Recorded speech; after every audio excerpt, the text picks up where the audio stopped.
Welcome back to the Code Wolf, and welcome to part 3 of the series all about how to use AI to query or chat with a SQL database. And no, you don't need to watch part 1 or 2 for this video to make sense. This series explores an evolving app called DBChat Pro that enables you to query SQL databases using only natural language and an AI model. No search or data indexing services, no fine-tuning your AI model, no retrieval augmented generation. It works without any of that. Now, there are some major new updates in version 3, so I've split this video into 5 time-stamped sections. In section 1, we'll review how the app works and how to set it up locally if you're new to the series or just want a refresher on the latest version. In section 2, we'll explore a new and highly requested feature, which is true conversational style data analysis chat versus the more query style prompts we've had previously.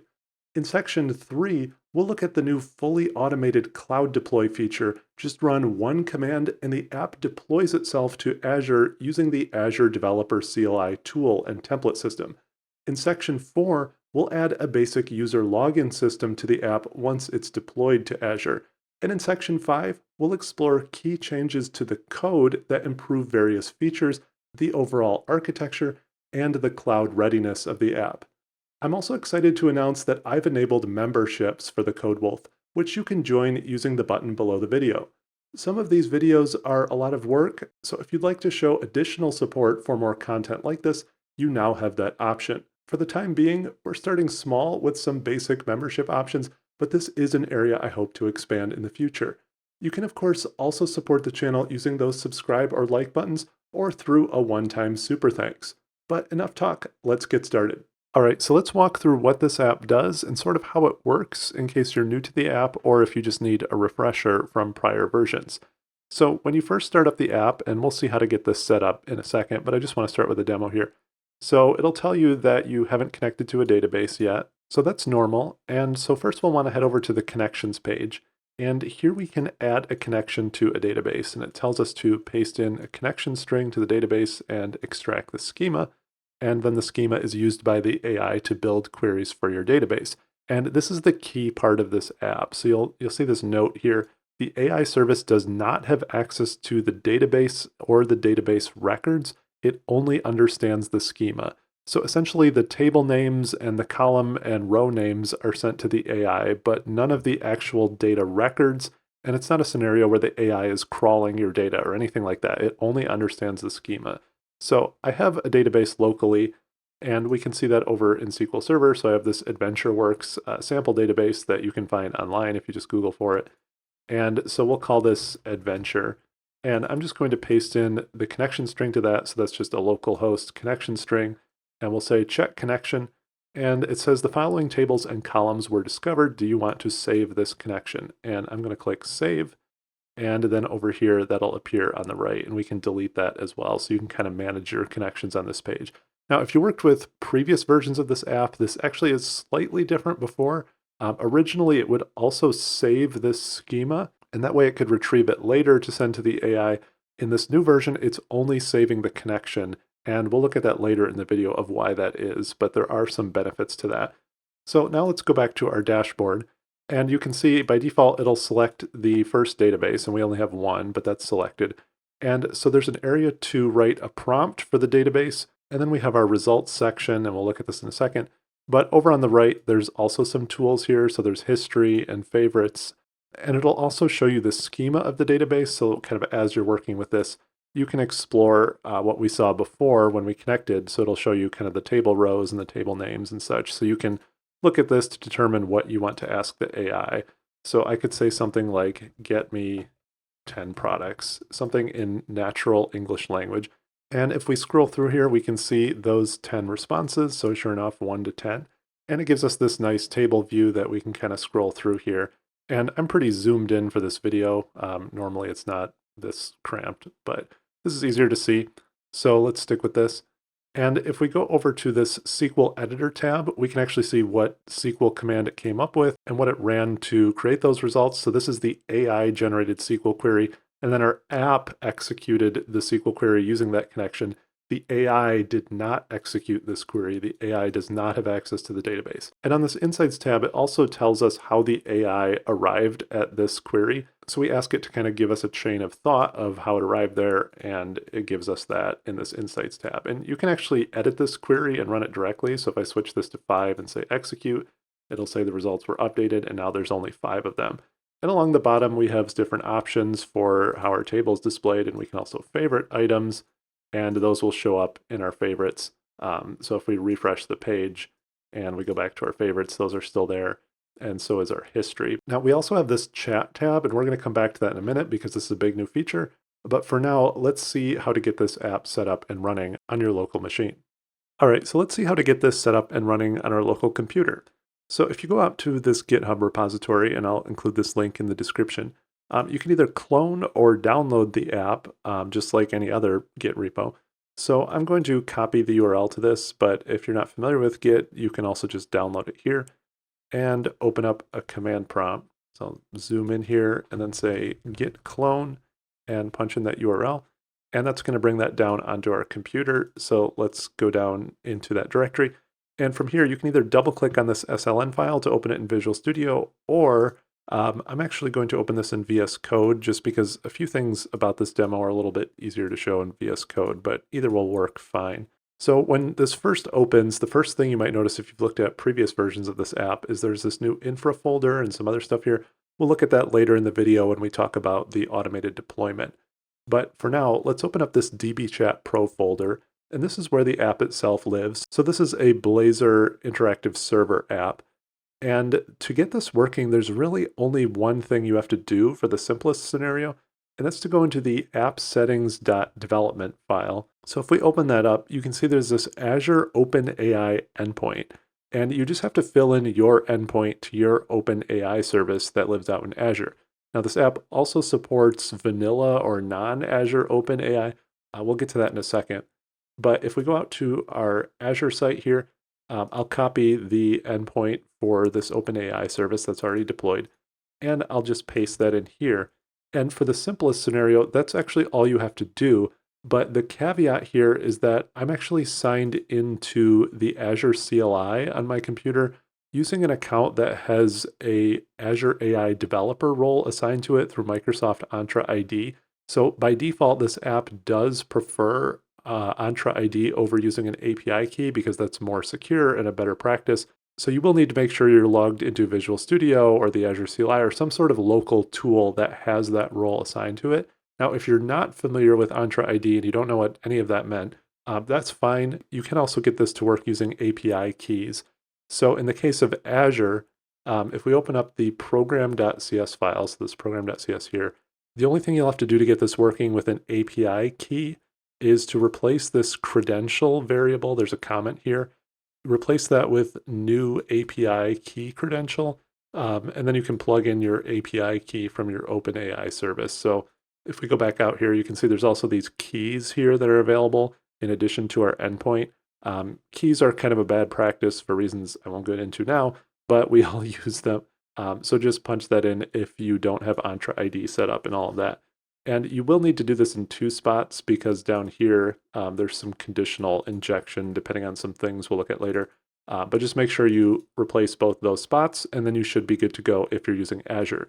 Now, if you're using vanilla OpenAI, so the non-Azure OpenAI, the only change you'll have to make is to uncomment this service that registers an OpenAI client. So notice down here, by default, we're using the Azure OpenAI client. So you'll need to uncomment out this. And then I've put instructions here because you'll need to comment out the Azure version. And that way the regular OpenAI version of the client will get injected throughout the app. So we're going to be using Azure, so I'll just comment this out again. So hopefully you can find a combination that works for you here.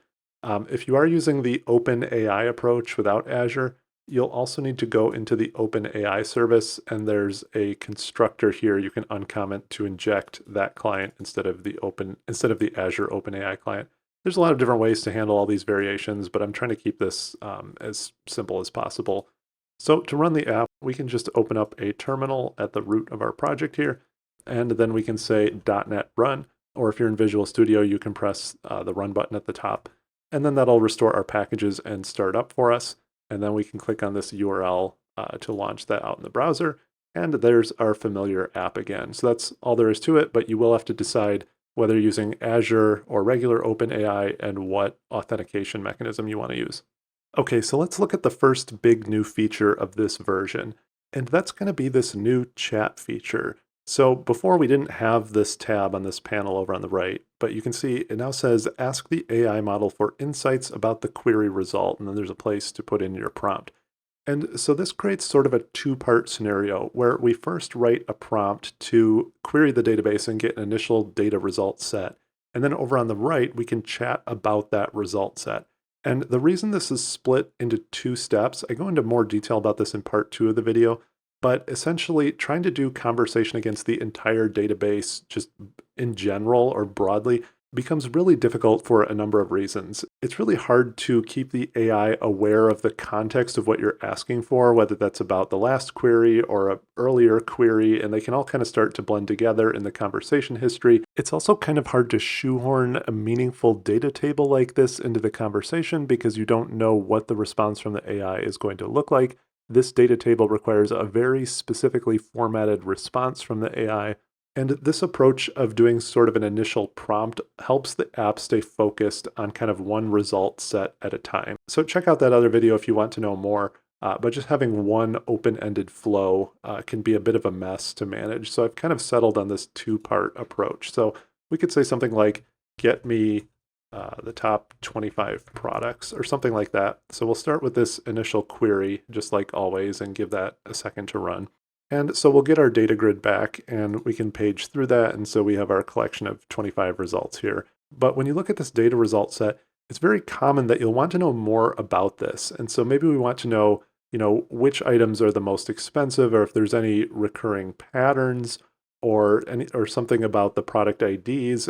We just want to be able to kind of freely discuss this result. And so that's what this chat pane over on the right is for. So this chat pane starts a conversation within the context of just this result set, so we don't have to worry about some of those other issues.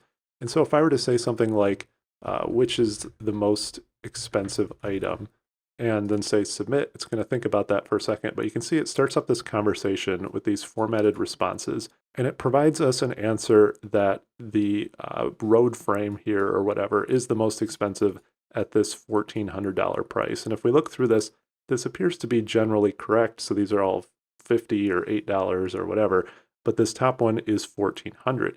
But we can also ask much more open-ended things. And this is an example of something that would be hard to do unless we were talking about a specific result set. So I could say something like, give me interesting insights about this data set or something like that, where now we have sort of a more specific context for our AI to think, which really helps with the AI model. If we were to ask, give me some general interesting insights about the entire database, that doesn't translate well into a SQL query and is just kind of too vague to do anything with. So here, it can now look at this data set and it can start to give us information. So it's giving us stuff about price ranges and product sizing and colors, and it's all kind of formatted here nicely for us. And some of these are actually pretty interesting if you read through them. So it's going to tell us something like standard costs vary significantly from as low as $3 for socks to over $1,000 for frames. And here it says not all items have a specified weight, so you could use that to look for missing data.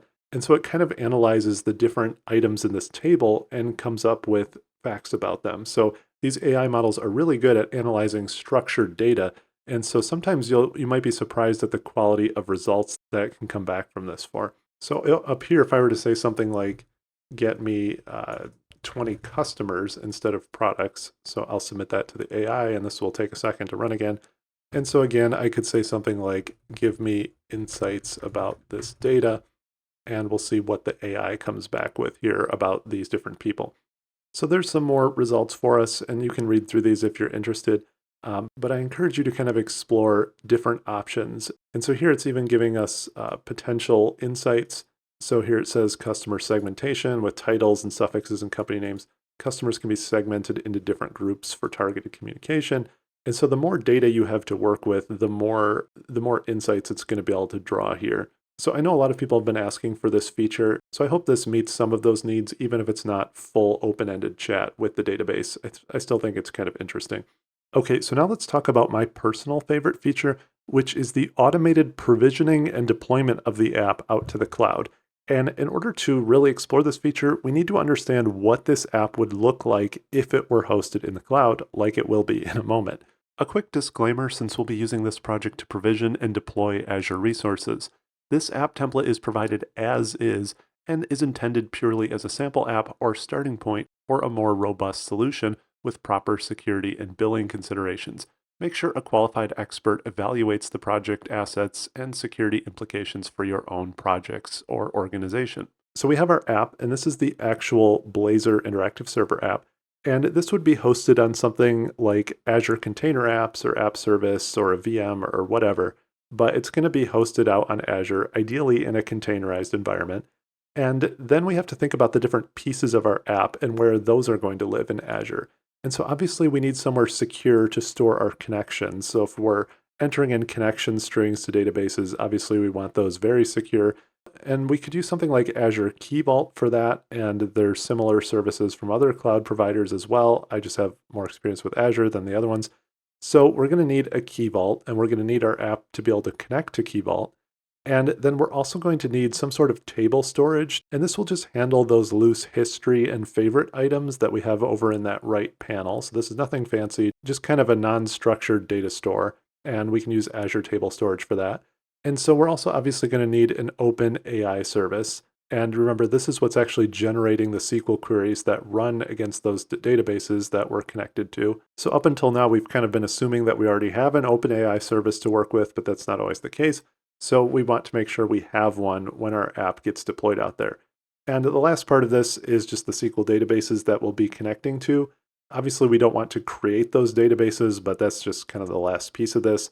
So it's going to run the SQL queries generated by the AI against those databases, but we will need to make sure that those databases are accessible from wherever our app is hosted. So that's kind of the key part of this. And I will have a sample database out in Azure that we can connect to just to show how this works. So those are kind of the main pieces. So for our purposes, we're going to need 4 services. We're going to need a container hosting app. We're going to need a Key Vault, an Azure storage account, and an open AI service. So back in our app, let's collapse our app folder for a moment and then take a look at this infra folder. So this is new in version 3, and there's also a core folder, but you'll notice there's subfolders for kind of the different areas that we just talked about. So there's an AI folder, a host folder, and so on. And these folders exist because this project is now structured as an Azure Developer CLI template. So if you're not familiar with the Azure Developer CLI, it's basically a command line tool that makes it easier to provision and deploy resources to Azure. It's also known as AZD. So AZD relies on a template system, and those templates are built using infrastructure as code files and a couple of configuration files. So infrastructure as code being something like Bicep usually in the case of Azure, but it also supports Terraform. So if you're more familiar with Terraform, which is a more industry-wide standard, you can also use that as well. So there's a template gallery out there with a ton of different templates for the Azure Developer CLI, including AI templates. So you can go out there and see what's available. We don't really care about this template gallery for now, though. I'm just giving you some background on this tool. So you can install the Azure Developer CLI pretty easily. So on Windows, you can install this with something like winget install Microsoft.Azd. It looks like I'm already on the latest version, and we can verify that by doing AZD version. So this is a simple tool that just gives us some CLI commands that work with our template over here. So all AZD templates have this infra folder. And if I were to expand these further, you can see that there are Bicep templates in here. So this is a template for our Azure table storage. So this is going to create a table storage account out in Azure. The main.bicep is where all of this is put together. Bicep can be pretty intimidating, but you don't need to know anything about Bicep. You just need to be able to run the template. So this basically goes through and just creates all that different stuff for us with different configurations. And the azure.yaml file is kind of the last piece of this. So this basically maps a project or a folder, so our dbchat pro folder, it maps that to the container app that will be created by our infrastructure files. So inside of this host, there is a container app that gets created by this, including a container app environment and registry and all that. You really don't need to know anything about infrastructure as code to get this running. So if I were to say AZD up, it's going to ask us for an environment name. And this can be anything you want, but I would keep it short because it does impact some of the naming of Azure resources, which have character limits. So I'll call this dbchat1 and hit enter. And that's going to create this Azure folder in our project. And this just stores some configuration information that AZD uses. And I'm going to choose a subscription. And then it's going to ask me to pick what location we want to deploy this to. And I'm going to pick East US 2. And now let's watch what happens here. So first, it's going to use Docker to package up our app. So you will need Docker Desktop installed for this to work. And so once it's packaged up our app, next it's going to go through and create all of the Azure resources defined in our bicep templates, or in other words, all of the Azure resources that our app needs to run out in the cloud. And later in the video, we'll look at the code of how this app is architected to make all this work, but it is set up to use these Azure resources. So you can see here where it says creating resources, Azure OpenAI, storage account, container registry. And this usually takes about 4 or 5 minutes from start to finish to create everything and deploy everything. So I'm just going to give this a minute to run, but we can see that it is making progress. So it just created our storage account. Now it's working on the OpenAI resource, all of this defined in our infrastructure as code. Once it finishes creating these resources, it's going to actually deploy our app out to this container app that it's creating right now. So I'll just give this a second and let that finish. Okay, so after that finishes, it's going to tell us that it successfully deployed our app, and it'll print out the endpoint to that app in the console here. I would probably give this another couple minutes after it finishes just to make sure the OpenAI model is ready for queries and just that everything in Azure is kind of all set and in place. But after a few minutes, we can open this up in the browser and it'll look just like our app did when running locally, except now this is all being powered by Azure. Now, when you first deploy this app, there will be one more step to make this publicly available so that you can just hit it from a URL like this. I've just added an extra security precaution in the GitHub repo so that when you run this, your app is private by default and you have to manually enable that. But we'll look at that in a second. So for now, let's head over to our connections page. And I'm just going to add our adventure connection again. This is actually a connection to the same database just deployed out to Azure. So we can say check connection, and then we can save that. So now we have a connection to the adventure database that's deployed in Azure instead of our local database, since obviously that wouldn't be accessible from the web. So then let's go back to our dashboard, and there's our app. So everything is all back in place. And so if I say something like get me 10 products and submit that, we can see that that comes back right away, and there's our 10 products and everything's looking good. And so over in our history, that's there as well. And so if we refresh this, we can see that our history still gets pulled. This is in table storage. So everything is working as expected. Now, if we go out to Azure, let's see what actually got created for us on the back end. So this is the resource group. So remember, we named our environment dbchat1. So this is a resource group that holds all of the assets for this app.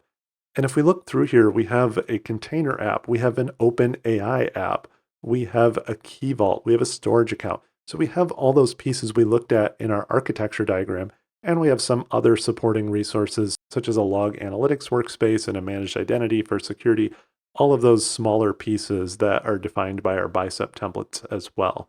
And if we were to go into, say, our storage account, and then go over to our storage browser, and then over to our tables, we can see that we have this queries table. And so there's our first query stored in table storage. So we'll be able to retrieve that later from the app. That's why it's still there when we hit refresh. So you can kind of go through here and look around at things. So for example, in Key Vault, we can see that our secrets are here. So there's our adventure secret that we saved, and that's stored as a secret in Key Vault. So this is working. Everything is out there in Azure. All right, so a quick note that when you deploy this app, by default, the ingress will not be available. And so you can see there's actually no URL printed out here in order to reach the app. And to fix that, we're going to have to go into the resource group and just change one setting. So this tells you the resource group name right here. And then if we go out to Azure and go to that resource group, we can find our container app here. So it says container app, and we'll just click on that. And you'll notice again here, there's no application URL because the ingress is disabled. So we just have to go down to ingress and then click enabled. And then we'll have to say accepting traffic from anywhere, or you can update this to whatever you want your security settings to be.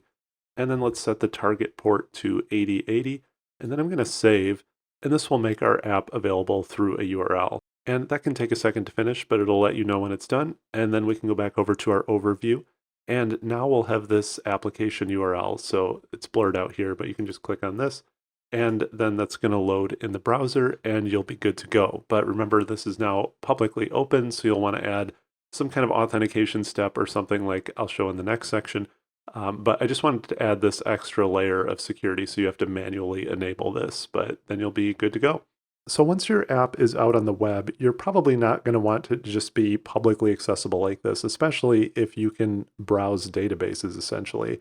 So you're going to want some kind of user login system behind that. And so if we go back to our resource group, Azure actually has a built-in feature that lets us add user login to our container app. Now, this feature really doesn't have anything to do with our app specifically. I'm just showing you this so that you could implement it if you wanted to. And this is really easy to do. So if we click into that container app, then we can go down to authentication, and then we can say add identity provider.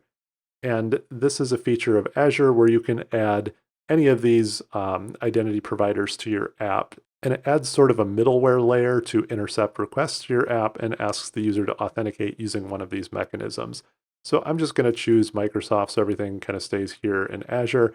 And then we can just leave all of these settings at the default. This will be the simplest solution. So then I'm just going to say add, and it looks like it wants us to select a secret expiration. So I'm just going to choose the default, and then I'll hit add. And so that's going to go ahead and add an identity provider. And so now, since this is Microsoft, anyone who has permissions to this tenant essentially will be able to log into the app.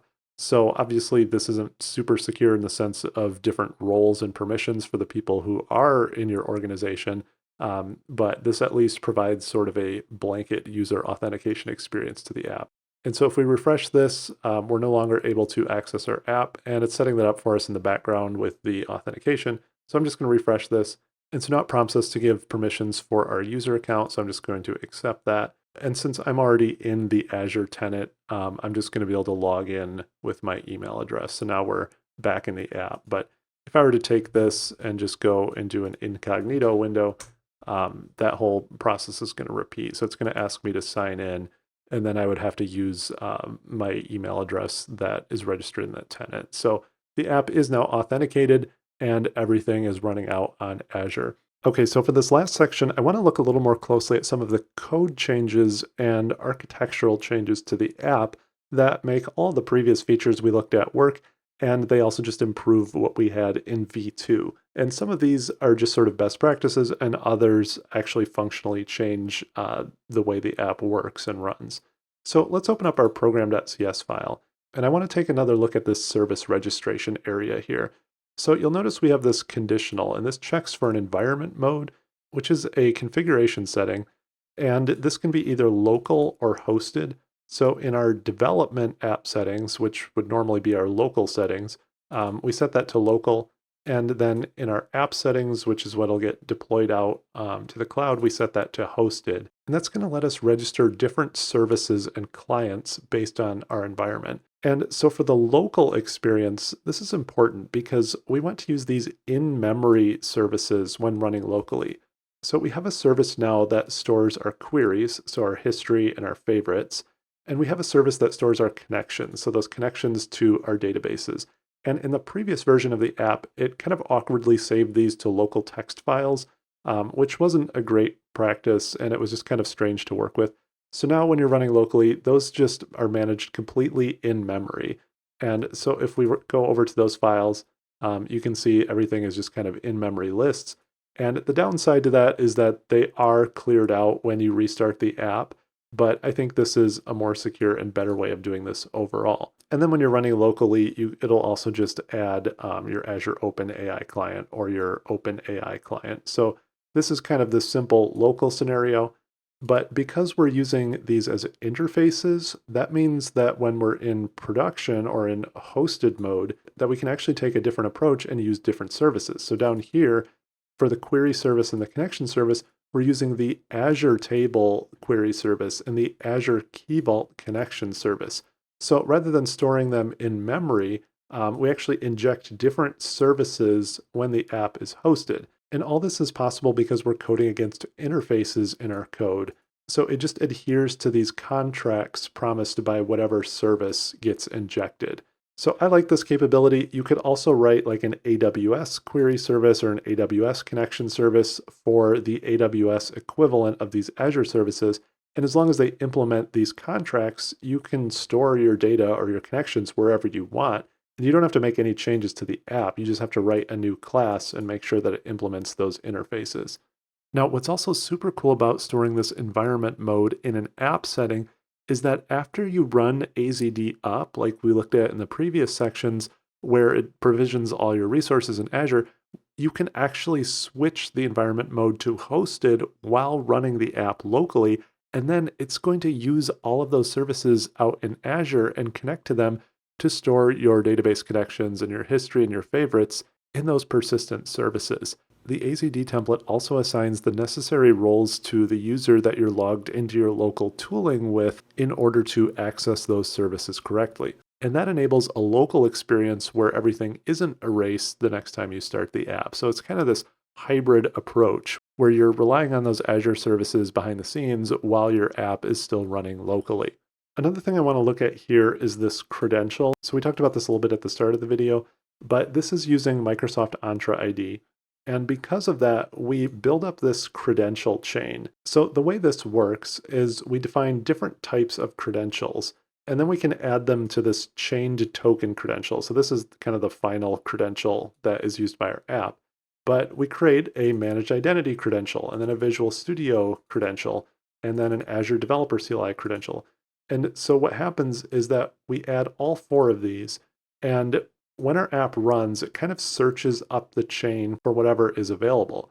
So in Azure, it's going to find this managed identity first, and it's just going to use that, and everything works fine in the cloud. Now, when you're running locally, depending on which tool you've signed into, it just sort of borrows your credentials from that tool. And that's kind of a standard way of doing this. You might have also seen something before like default Azure credential. This one will just by default search the entire chain of available credentials. But in this case, we're just kind of manually building this up so that we're only using the ones we might potentially need, whereas default Azure credential includes a bunch of others that it searches for. So as long as you're logged into some sort of local tooling with an Azure account that has an AI developer role assigned to it, you can use it locally. And when you deploy your app using AZD up, like we looked at in the previous section, it'll use the managed identity. The chain token credential is just smart enough to pick up whatever one it needs to, and then that gets passed in to our client registration here when we set up our dependency injection. Now, there's a couple other side effects to our app to some of these changes. So for example, these new in-memory services, these no longer save the schema. So I think this was kind of a flaw of the previous version, is that it was actually saving the table names and the rows and stuff into those text files as a temporary storage. But after thinking about this more, you almost never want to save the schema anywhere because the schema can change, and that's just another piece of data that you have to worry about. So instead, it just now stores the connection, and then when you select what database you want to talk to from the dashboard, it just auto grabs that schema again. That doesn't seem to be a very expensive operation. So it'll just grab that every time you connect, which I think is a better approach than trying to store the schema. So I hope you've enjoyed this video. I know we've covered a lot of ground here, but if you have any questions, feel free to leave a comment in the chat, and I'll see you next time.